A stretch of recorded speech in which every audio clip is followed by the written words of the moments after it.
동안 잘 보내셨죠? 또 즐거운 공법을 할까요? 네.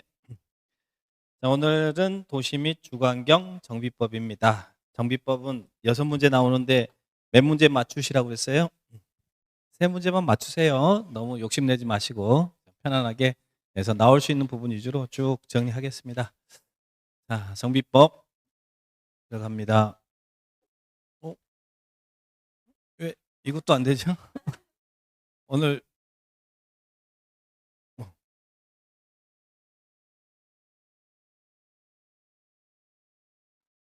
이것도 안 되네.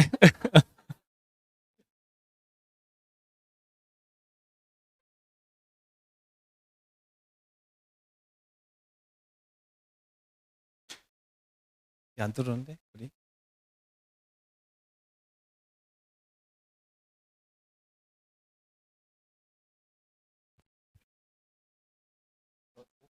오셔갖고 좀 늦게 온 사람들 노래 불러야 돼.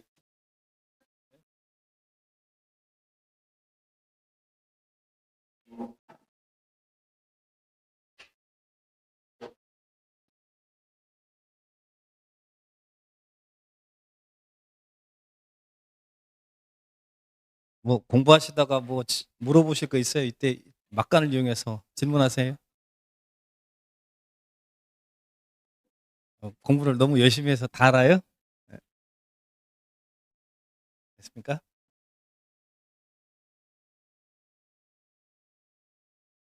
오케이. 자, 우리 지난 시간에 배웠던 체계도 간단하게 한번 보고요. 다시 이제 쭉 들어가겠습니다. 정비법에서는 제일 먼저 나오는 게 뭐라고 했어요? 정비 기본계획, 정비 사업의 기본 방향을 정한 계획. 그래서 전체로 관할구역 전체를 대상으로 수립하죠. 그래서 관할구역 전체를 대상으로 하니까 수리권자는 누구는 빠진다? 군수는 빠진다. 그래서 5명. 그 다음에 정비 기본계획 안에는 정비 예정구역이 정해진다고 그랬죠. 그 예정구역 안에서 수립하는 계획이 무슨 계획?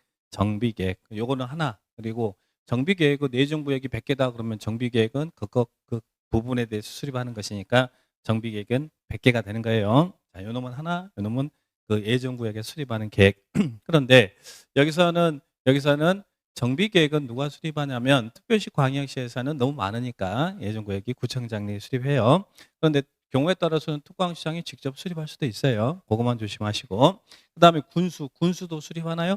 군은 기본계획은 전체를 관할 전체를 대상으로 하니까 기본계획은 군 수립하지 않지만 군에도 일부 지역은 건물들이 있으니까 그 필요한 부분에다가 직접 재개발계획, 재건축계획 이렇게 수립할 수 있어요. 그래서 기본계획에는 군수가 없고 그리고 정비계획에는 군수도 나온다. 이렇게 정리하시면 되겠죠. 그래서 계획 수립하고 그 다음에 뭘 해요? 구역 지정해야죠. 아까는 기본계획에는 예정구역이었으니까 이제는 재개발구역, 재건축구역 지정합니다. 근데 정비구역은 누가 지정해요? 특별시 광역시에서는 특광시장이 하고 그리고 나머지들은 다 특자, 특도, 시장 군수가 해요. 그러니까 관할구역에 장애한다 이렇게 정리하시면 되겠고 정비구역 지정권자에는 도지사, 국장이 나오지 않습니다. 네, 보시고 정비사업은 우리 동네 사업이다. 자, 이제 구역이 지정됐으니까 이제 사업을 해야 되겠죠. 사업을 하려면 시행자를 정해야겠죠. 그런데 우리 정비사업은 3가지가 있었잖아요. 주거환경 개선 사업, 재개발, 재건축. 근데 주거환경 개선 사업은 공공주도고 재개발, 재건축은 구역이 지정되면 여러분들이 조합을 만들어서 하죠. 그래서 조합을 설립할 거예요. 조합은 언제 설립하냐면 구역이 지정된다면 합니다. 근데 우리 정비법에서는 조합 설립 추진위원회를 구성해서 그 추진위원회가 조합을 설립하도록 합니다. 자, 그러면 추진위원회가 구성되면 누구한테 승인받아요? 추진위원회 설립의 추진위원회 구성 승인받습니다. 정비법은 여기 이후부터는 누구냐 그러면 시장, 군수, 구청장 이 사람들이 주인공이다라고 생각하시면 돼요. 시장, 군수 등이란 시장, 군수, 구청장을 줄여서 한다. 구청장이 나온다는 말은 특광시장이 안 나온다는 이야기예요.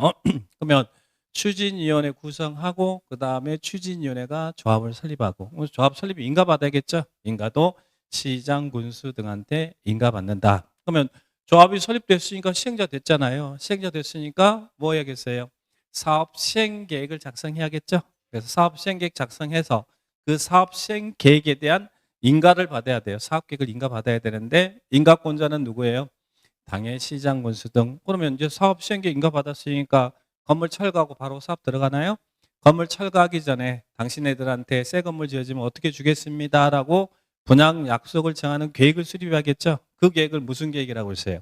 관리처분 계획. 근데 관리처분 계획을 작성하려면 뭐 재개발이나 이런 지역은 조합이 설립되면 그 안에 있는 토지 등 소유자는 당연 조합원이 되는데 분양을 신청한 사람도 있을 것이고 신청하지 않는 사람도 있을 거 아니에요. 그래서 관리처분 계획을 작성하기 전에 사업 시행 인가고시가 있으면 이제는 뭐 합니까? 시행자는 분양 통지 공고하고 분양 신청을 접수받아서 이를 토대로 관리처분 계획을 작성한다. 그럼 다 이거 다 시행자가 하는 거예요. 그러면 이제 관리처분 계획 작성 나중에 끝나면 철거하고 이 분양 신청한 당신네들한테 이렇게 주겠습니다라고 분양 약속을 작성했으면 그 관리처분 계획을 인가받아야겠죠. 자, 관리처분 계획 인가도 누구한테 받는다고요? 시장 분수 등한테 받는다. 그러면 어떻게 주겠습니다라고 약속이 됐으니까 이제 건물 철거하고 사업하겠죠. 그래서 재개발 재건축 주간 개선 사업이 시행되는 것은 언제 한다고요?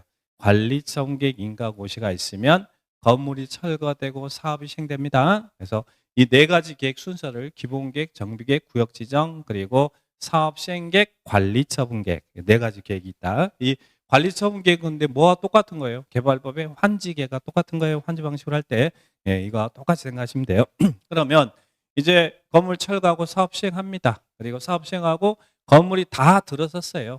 재개발 지역에 건물이 다 들어섰어요. 다 들어섰으면 시행자는 뭘 해야겠어요? 이걸 사용하려면 조합원한테 주려면 뭘 해야겠어요? 그 건물에 대한 준공검사를 받아야 될 거 아니에요. 준공인가 받는다라고 표현해요.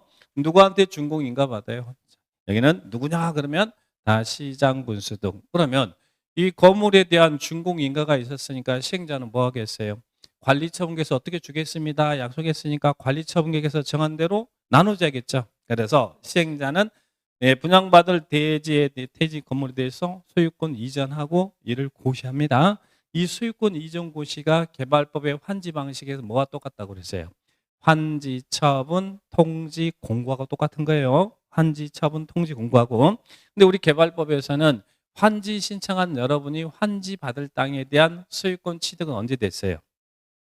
환지 시행자가 환지 처분을 통지하고 공고하면 공고 다음날 여러분 취득했죠. 여기도 마찬가지로 분양 신청한 시행자가 분양받을 대지와 건축물로 소유권 이전 고시하면 분양 신청한 여러분은 언제 분양받을 대지와 건축물의 소유권 취득하냐면 이 소유권 이전 고시가 있으면 그 다음날 법률의 규정에서 분양받을 대지와 건축물의 소유권 취득한다.